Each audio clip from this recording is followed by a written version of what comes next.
Praise the lord, హల్లెలూయా. ఈ సమయంలో మీ కొరకు ఒక చిన్న ప్రార్థన చేస్తాను. అయితే దానికన్నా ముందుగా ఒక చిన్న మాట మీతో పంచుకోవాలని ఆశపడుతున్నాను. 91వ కీర్తనలో ఒక మాట మనం చూస్తాం. శ్రమలో నేను అతనికి తోడై ఉండేదను, అతన్ని విడిపించి అతన్ని గొప్ప చేసేదను. ప్రియమైన దేవుని బిడ్డ, ఈరోజు ఏ శ్రమను అనుభవిస్తున్నావు? శ్రమల్లో కూరికిపోయి ఉన్నావా? ఈ లోకంలో శ్రమలు రావని దేవుడు చెప్పలేదు. శ్రమలు మీకు కలుగుతాయి, అయినను నేను మీకు తోడుగా ఉన్నానని ప్రభు సెలవిస్తా ఉన్నారు. ఈరోజు ఈ లోకపరంగా మనకి శ్రమలు కలిగినప్పుడు, కష్టాలు ఎదురైనప్పుడు మన యొక్క స్నేహితులు, బంధువులు, శ్రేయోభిలాషులు, మనకి దగ్గరగా ఉన్నవారే మనల్ని విడిచి వెళ్ళిపోతారు. అయితే దేవుడు మాత్రము నీ శ్రమలో నేను తోడుగా ఉంటానని ఆయన సెలవిస్తా ఉన్నారు. ఈరోజు ఏ శ్రమలో నువ్వు ఉన్నావు? ప్రభు నీకు తోడుగా ఉన్నాడు. తోడుగా ఉండడమే కాదు, ఆయన ప్రతి శ్రమ నుండి నిన్ను విడిపిస్తానంటున్నాడు. ఆయన నిన్ను విడిపించడమే కాదు, నిన్ను గొప్ప చేస్తానంటున్నాడు. ఈ వాక్యం వింటున్న ప్రియ దేవుని బిడ్డ, నీ శ్రమల నుండి నా ప్రభు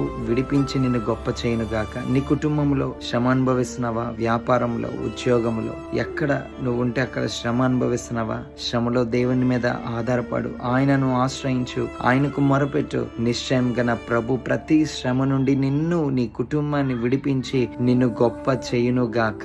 ఆమేన్. శ్రమలు కలుగుతాయి, శ్రమలో దేవుడు మనకు తోడుగా ఉంటాడు. శ్రమను సహించువాడు ధన్యుడు అని వాక్యం సెలవిస్తా ఉంది. శ్రమల్లో దేవుని మీద ఆధారపడదాం, దేవుని యందు నిరీక్షణ ఉంచుదాం. నిశ్చయంగా మన ప్రభు మనకు కలుగుతున్న ప్రతి శ్రమ నుండి మనలను విడిపించి గొప్ప చేయును గాక.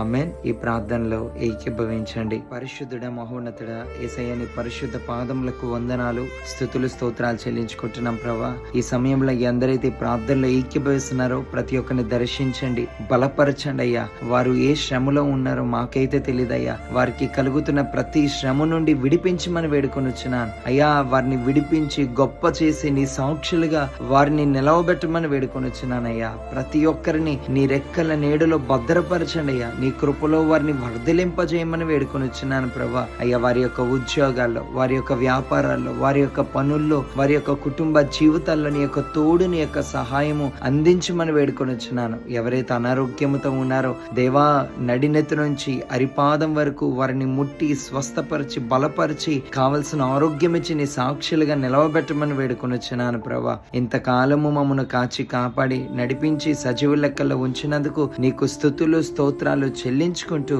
మహిమ, ఘనత, కీర్తి, ప్రభావములు మీరు మాత్రమే పొందుకోమని నజరేయుడైన యేసయ్య నామములో ఈ యొక్క ప్రార్థన అడిగి వేడుకొనుచున్నాం మా తండ్రి. ఆమెన్.